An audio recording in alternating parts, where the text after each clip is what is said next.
इसको भी मैनुअरिंग में कोई भी दिक्कत आपको नहीं फील होने वाली। आराम से शॉर्ट राइडर्स के लिए बहुत ही बेस्ट बाइक है 160 सेगमेंट में आपने कोई नहीं देखी, पर इससे हाईयर देखी, इससे आपने लोअर देखी। ये किसी की पसंद थी भाई। अच्छा, ये थी। तो ये मसला यहाँ थोड़ा गंभीर है, पर्सनल मसला है, इस बात को हम लोग आगे नहीं बढ़ाएंगे। तो ये इनकी किसी की पसंद की वजह से इन्होंने इस बाइक को कंसिडर किया। तो क्या अभी भी ये बाइक का चार्म बना है कि नहीं बना है, क्या इसके वक्त के साथ साथ कुछ इश्यूज अपडेट हुए हैं कि नहीं अपडेट हुए हैं। सो हेलो नमस्कार आदाब अस्सलाम वालेकुम एवरीवन, दिस इज आपका अपना साकिब खान। स्वागत है आप सभी का एक बार फिर मेरे यूट्यूब चैनल है। सो आज है हमारे सामने अपाचे 162V। तो दोस्तों, क्या टीवीएस अपाचे 162V आज भी एक अच्छा ऑप्शन है कि नहीं है, क्या ये बाइक अभी भी पावर पैक्ड है कि नहीं है, और क्या इसका चार्म जो 160 सेगमेंट में सबसे क्लियर मानी जाती है बाइक। तो बात करेंगे इसके हर एक चीज़ के बारे में इन डिटेल।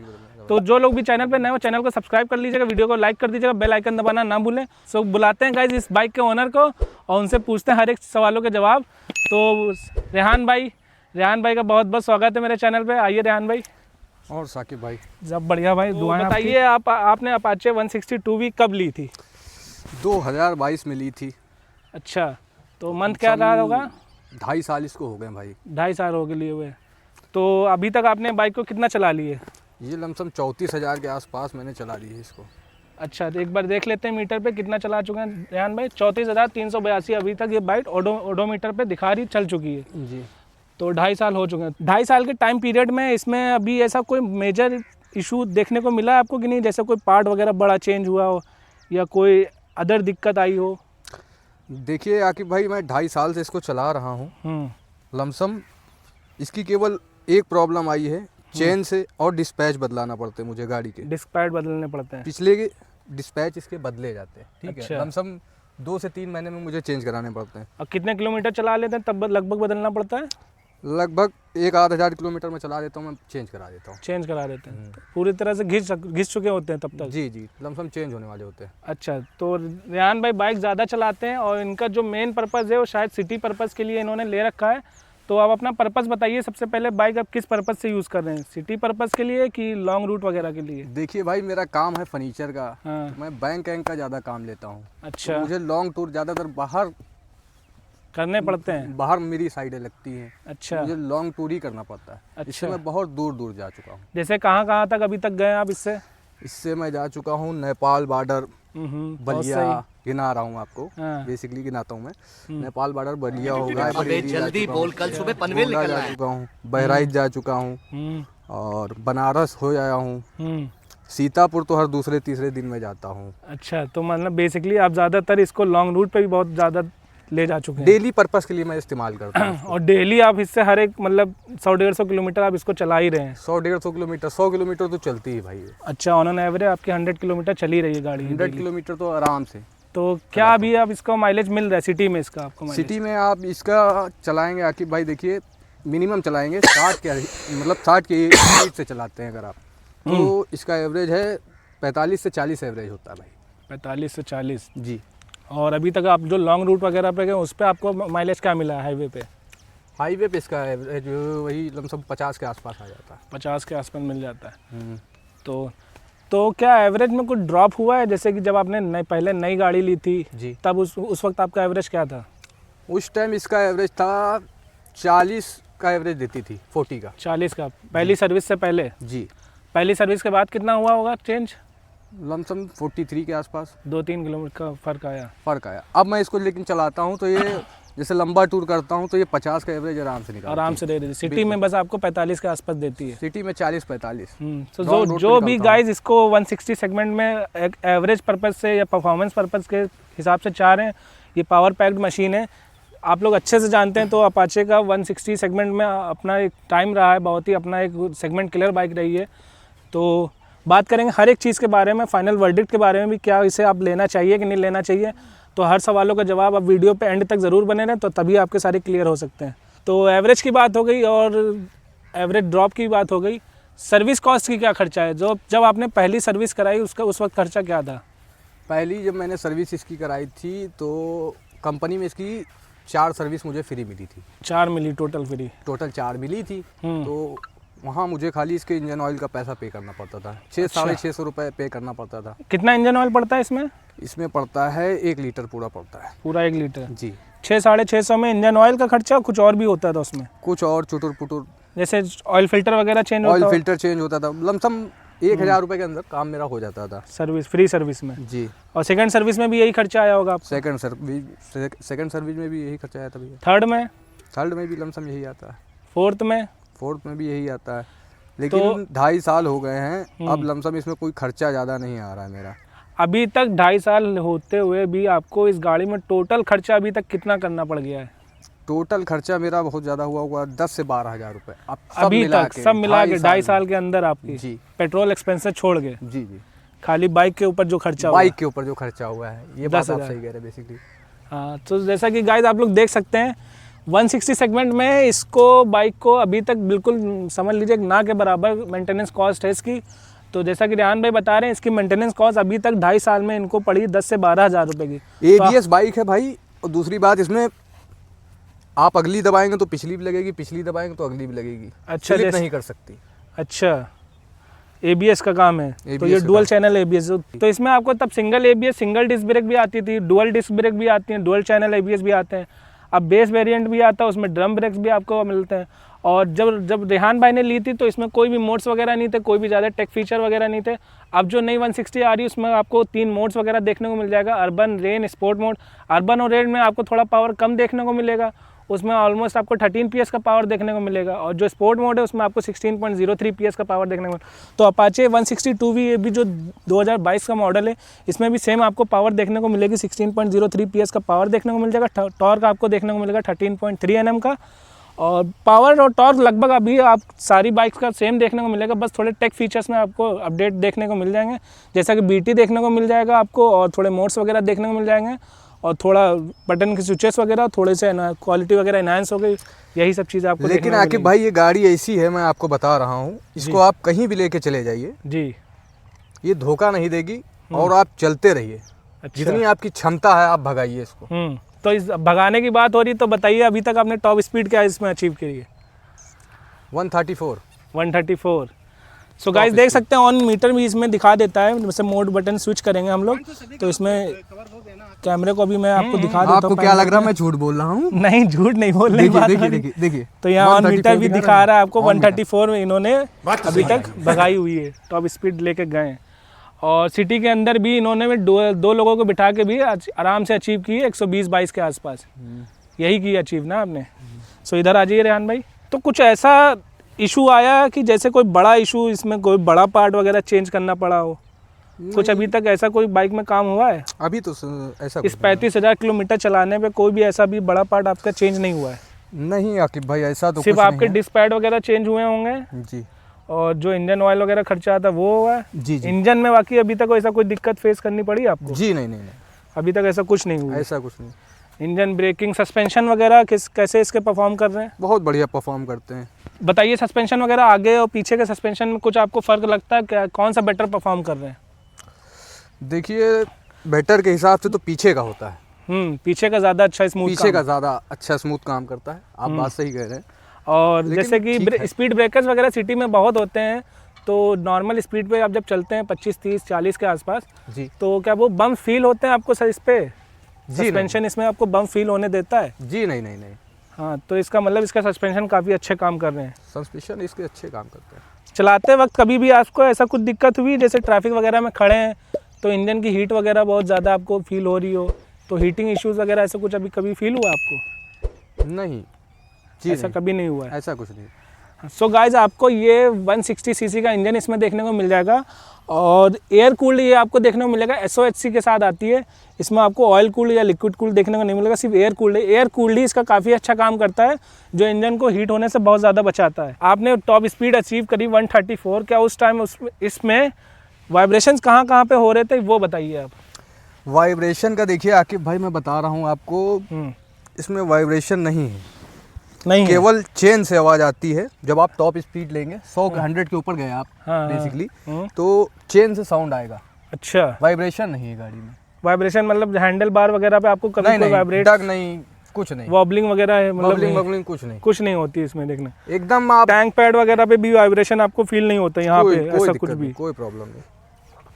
सो गाइज ये भी एक प्लस पॉइंट है इसमें भी। आपको जो लोग बोलते हैं कि टॉप स्पीड अचीव करने में उसमें कहीं पे वो आपको वाइब्रेशन फील होने लगते हैं, बट ऐसा नहीं है, जैसा जैसा इनके साथ हुआ है वैसा वैसा ही इन्होंने बताया है कि एज वाइब्रेशंस भी कोई नहीं फील हो रहा है, ना ही कोई आपको इसमें हीटिंग इशू देखने को मिल जाएगा। थोड़ा बहुत भी जो माइनर वाइब्रेशंस आपको फील हो रहे हैं वो बताया चेन वगैरह पे, तो चेन से आते हैं बस थोड़ा बहुत बस। और अब बात करते हैं इसके, जैसे आप लॉन्ग टूर वगैरह पे गए, सिटी में भी चला रहे हैं जी। सीटिंग कंफर्ट वगैरह इसका कैसा है? सीटिंग कंफर्ट देखिए भाई बेस्ट है मेरे हिसाब से तो, क्योंकि मेरे दोनों पैर आराम से टिकते हैं और मुझे झटका भी नहीं महसूस होता है, आराम से एकदम बढ़िया परफॉर्मेंस देती है गाड़ी, मैं निकल जाता हूँ स्लोली। तो यहाँ पे एक इंटरप्ट करना चाहूँगा, रेहान भाई की जो हाइट है वो 5.5 फुट है, तो इनके लिए हिसाब से इसकी और जो बाइक की सीट हाइट है वो 790 mm की आपको देखने को मिल जाएगी, तो इनके हिसाब से इसकी सीट हाइट बिल्कुल बेस्ट है।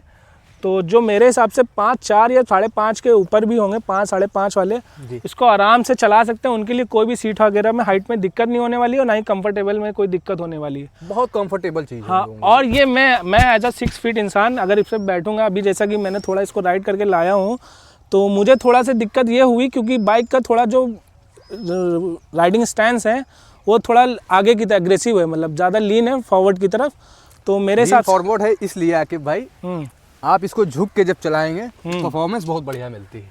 अच्छा है, ब्रेकिंग सिस्टम बहुत बढ़िया है। अच्छा, इसका मतलब एरोडायनेमिक नेचर भी बहुत बढ़िया है जी। हाँ, तो बट मेरे हिसाब से ये मुझे लॉन्ग टूर वगैरह में दिक्कत देगा, बैक पेन वगैरह में। अगर मैं इसको 60-50 किलोमीटर लॉन्ग टाइम चलाऊंगा तो ये मेरे हिसाब से मेरी दिक्कत बैक होने वाली, क्योंकि मेरी हाइट ज़्यादा है, इस वजह से मुझे दिक्कत फेस करना पड़ेगा। जी जी, हाइट की वजह से आप बात सही कह रहे हैं। हाँ, बट आपके हिसाब से ये नहीं मेरे हुआ हिसाब होगा, से नहीं है, क्योंकि मुझे ये लंबे लंबे experience है। राइड पे चला के लाए हैं, इनके हिसाब से बिल्कुल अच्छा इनका सीटिंग स्टैंस है और कंफर्टेबल भी बहुत इनके हिसाब से अच्छा परफॉर्म कर रही है। और कुशनिंग वगैरह भी जो इसकी सीट की है वो भी बहुत अच्छी है, कंपनी फिटेड है। इन्होंने कुछ भी अभी एक्स्ट्रा ओवर एसेसरीज में ऐसा कोई भी इस पर काम वगैरह नहीं कराया है। बात कर रहे हैं जब एसेसरीज़ की, तो पहले रेहान भाई से पूछ लेते हैं, इसमें अभी तक कुछ बाइक में एसेसरीज़ वगैरह आपने एक्स्ट्रा इंस्टॉल करवाई है कि नहीं करवाई? एक चीज़ भाई मैंने बस कराई है, वो भी बहुत मुझे बढ़िया लगता था, ये हॉर्न तो मैंने लगवाया। सो जैसा कि आप लोग देख सकते हैं गाइज, ये हॉर्न है, आपको इसमें ड्यूअल हॉर्न देखने को मिल जाएगा। ये इन्होंने आफ्टर मार्केट लगवा रखे हैं। जो कंपनी के हॉर्न थे वो मुझे अच्छे नहीं लगते थे, अच्छा, इसलिए मैंने ये अलग से फिटेड कराया। अच्छा, बट कहने में ये आता है सुनने में कि अपाचे 160 का हॉर्न वगैरह बहुत अच्छा देती है, टीवीएस वालों का भी दावा है।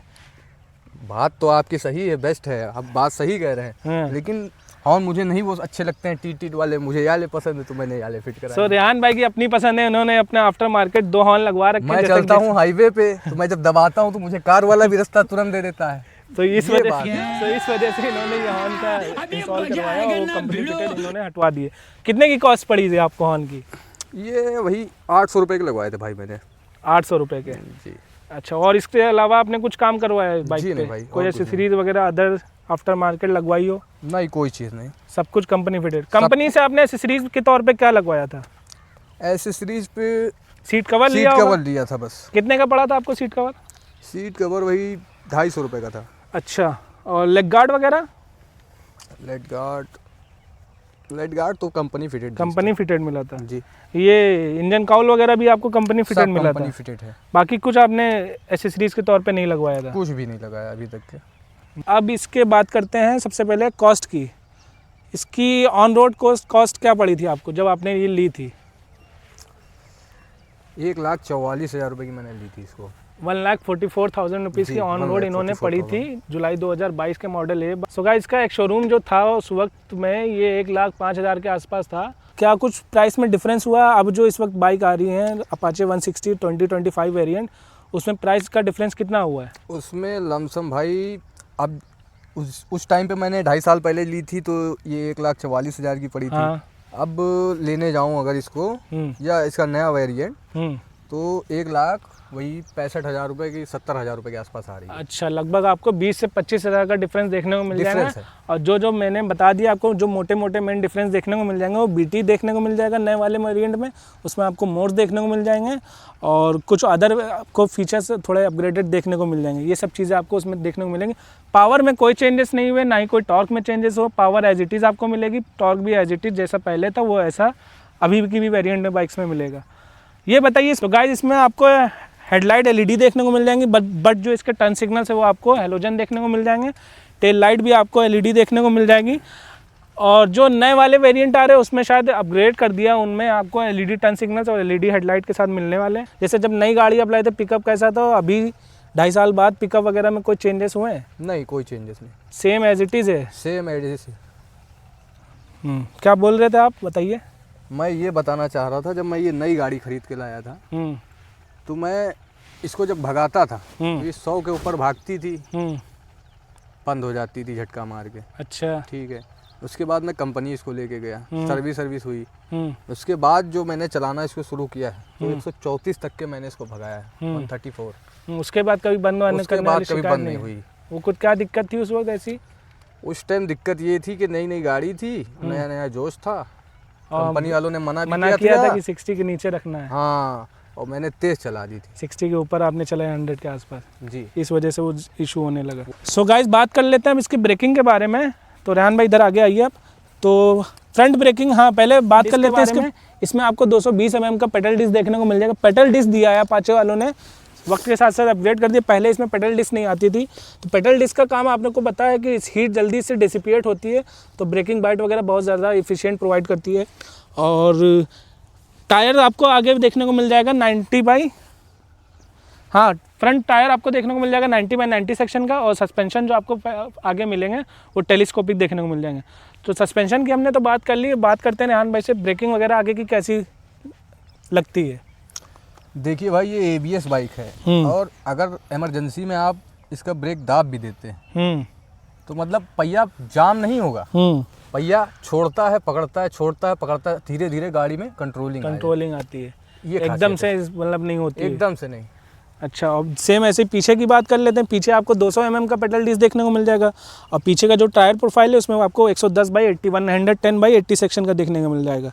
तो पीछे की ब्रेकिंग बाइट के बारे में बताइए आप। पीछे भी भाई सेम ही कंडीशन है, सेम है। इसमें भी छोड़ पकड़ती ब्रेकिंग, इंस्टेंस से एकदम मतलब चिपक के रुक नहीं जाती, चिपक के एकदम से नहीं रुक जाएगी, वरना आपको झटका महसूस होगा। इसमें भी आपको कॉम्बी ब्रेकिंग सिस्टम देखने को मिल जाएगा, जैसे स्कूटर्स वगैरह में आजकल आता है। आपने सही बात कही, कॉम्बी ब्रेकिंग सिस्टम। तो इसमें भी आपको CBS सिस्टम देखने को मिल जाएगा, कॉम्बी ब्रेकिंग सिस्टम। जैसे फ्रंट आप अप्लाई करेंगे तो रेयर भी आपकी लगती है और रेयर आप अप्लाई करेंगे तो फ्रंट भी लगती है। ये होता है कॉम्बी ब्रेकिंग सिस्टम का। सो गाइस, बात कर लेते हैं इसके ग्राउंड क्लियरेंस के बारे में। तो सबसे पहले रेहान भाई का एक्सपीरियंस पूछते हैं। ग्राउंड क्लियरेंस वगैरह जैसे स्पीड ब्रेकर वगैरह या थोड़ी बहुत आपने ऑफ रोडिंग भी की होगी, गड्ढे वड्ढे जहाँ बहुत ज़्यादा होंगे जी, और स्पीड, और क्या स्पीड ब्रेकर और गड्ढे वगैरह में कभी इसका नीचे का सेक्शन वगैरह ज़मीन से टकराता है कि नहीं टकराता है?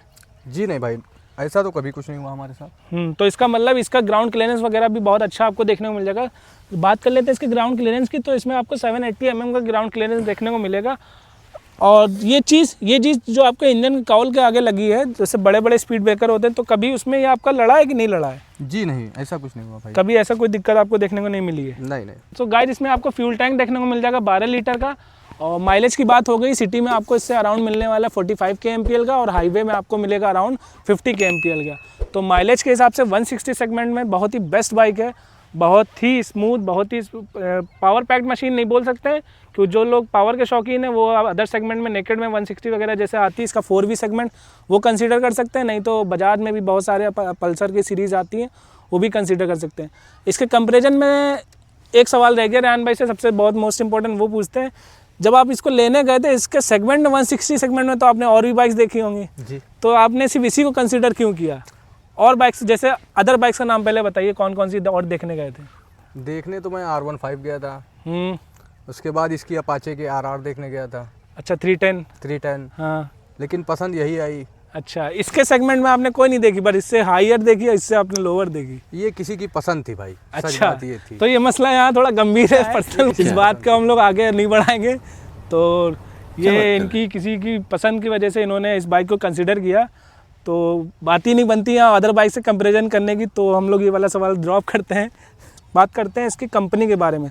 तो जब आपने बाइक ली और बाइक लेने से अभी तक 2.5 साल बाद शोरूम का एक्सपीरियंस कैसा रहा है? और जब आपने बाइक ली, स्टाफ का मतलब एक्सपीरियंस कैसा है? वो हेल्पफुल थे वगैरह कि नहीं थे? बेटर था, और बात करने का नेचर वगैरह बढ़िया। और अब आप जब सर्विस कराने जाते हैं तो कैसा नेचर रहता है? अभी भी अच्छे से बात करते हैं। और कोई पार्ट्स वगैरह में जैसे कभी दिक्कत आई हो तो पार्ट्स वगैरह तुरंत इजीली प्रोवाइड हो जाते हैं, क्या कभी थोड़ा समय वगैरह लगता है? नहीं, इजीली हो जाते हैं भाई, लेकिन पार्ट्स का थोड़ा कंपनी पैसा चार्ज ज़्यादा करती है मेरे हिसाब से, इशू है ये। तो थोड़े से पार्ट्स वगैरह कह सकते हैं कि इनके कॉस्ट वगैरह हाई हो गई है। जी जी। अब बात करते हैं गाइस इसके सबसे प्लस पॉइंट की। तो आपको अपाचे 162V का सबसे जो एक बड़ा प्लस पॉइंट क्या लगा आपको? सबसे बड़ा प्लस पॉइंट मतलब सबसे एक अच्छी चीज़ इसमें जो आपको बहुत भा गई हो दिल को? इसकी टॉप स्पीड। Top speed. अच्छा। हमारे हिसाब से जितनी मैं चला सकता हूँ उतनी है, बेटर लगती है। और जब आपने टॉप स्पीड की आप बात ही कर रहे हैं तो उस वक्त जो इसकी वो थी मतलब कॉन्फिडेंस वगैरह, तो उस वक्त फील आ रहा था कि नहीं आ रहा था, कि ऐसा लग रहा था आपको डर फील हो रहा था कि नहीं ऐसा कुछ हो जाएगा, ऐसा कुछ हो जाएगा? डर फील नहीं होता है, कॉन्फिडेंस फील कराती है। कॉन्फिडेंस ये गाड़ी फील कराती है भाई, डर नहीं फील कराती है। मतलब आप चलाते रहिए जितनी क्षमता हो, एक्सीलेटर आप खींचते रहिए, भागती रहेगी। सो ये रेहान भाई के हिसाब से एक बड़ा प्लस पॉइंट हो गया। अब बात करते हैं माइनस पॉइंट की। तो सबसे एक माइनस पॉइंट बताइए जो आपको इसकी अच्छी ना लगी, या चाहे इसकी कंपनी की बात हो, चाहे इस बाइक के बारे में हो। अब देखिए, कंपनी की बात करें तो इसमें एक प्रॉब्लम मुझे छोटी सी दिक्कत लगती है। क्या? दो चीज़ें मैं बता रहा हूँ। हाँ, दो सबसे बताइए। बड़ी चीज़ ये है कि इसके डिस्पैच जल्दी जाते हैं, पिछले अगले तो नहीं जाते हैं। जब से वो तो आपके राइडिंग चलाने पे हैं, कितना आप अगर जितना ज़्यादा चलाएंगे उतनी जल्दी आपके जाएंगे ये। जी, जितना कम चलाएंगे तो उतना लॉन्ग चलेंगे। लॉन्ग चलेंगे। दूसरी चीज़ ये है, जब मैं इसको तेज़ चलाता हूँ, ठीक है, जैसे 100 के ऊपर चलता हूँ, तो इसकी चेन थोड़ी साउंड करती है। तो वो इन्होंने एक बड़ा माइनस पॉइंट में पहले ही हम लोग डिस्कस कर चुके हैं, तो वो इनके हिसाब से ज़्यादा अभी भी दिक्कत है। तो मेरे हिसाब से कंपनी को यहाँ पे कुछ चीज़ें इंप्रूव करनी चाहिए। सो गाइस, इसका आप सुनते हैं एक बार एग्जॉस्ट नोट और फिर वीडियो को वाइंड अप करते हैं और ख़त्म करते हैं।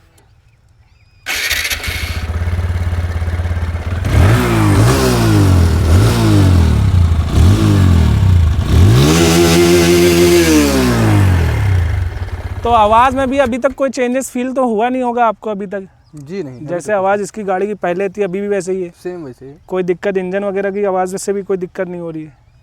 कोई दिक्कत नहीं हो रही है, बस एक हाथ में गाड़ी रहना चाहिए। हाँ, तजुर्बा ये कहता है। ये आपकी बात से मैं बहुत ज़्यादा सहमत हूँ। गाड़ी की क्वालिटी और गाड़ी की लाइफ तभी मेंटेन रहती है जब प्रॉपर एक इंसान उसको चलाता रहता है। क्योंकि आप चलाएंगे तो उसमें कमी क्या है ये आप ही को ही पता रहेगा, आपको भी पता रहेगी, अगला कोई अनजान आदमी लेके जाएगा उसको नहीं पता उसको नहीं पता रहेगी। ये वो दूसरे को देने का मतलब है वो सरकारी समझ के चलाते हैं। गाड़ी सरकारी समझ लेते हैं, वो प्राइवेट बिल्कुल नहीं समझते हैं। इस बात से मैं पूरी तरह एग्री करता हूँ रेहान भाई से, क्योंकि गाड़ी की लाइफ तभी मेंटेन रहती है जब आप उसको एक हाथ से चलाते हैं, एक मतलब एक ही हाथ में रहनी चाहिए। सो गाइज, ये थी हमारा in detail ownership review Apache 160 का। तो कैसा लगा आपको ये रिव्यू, कैसा लगा इसका एग्जॉस्ट नोट, और क्या आप इसको ऑन करना चाह रहे हैं, क्या आपके पास भी आप अपाचे 160 ऑन करते हैं? तो कमेंट करके ज़रूर बताइए और अपना एक्सपीरियंस ज़रूर शेयर करें। तो अगर आपको ये वीडियो पसंद आई तो वीडियो को लाइक करिए, चैनल को सब्सक्राइब करिए। मिलते हैं आपसे नेक्स्ट वीडियो में, तब तक के लिए thank you, tata, bye bye.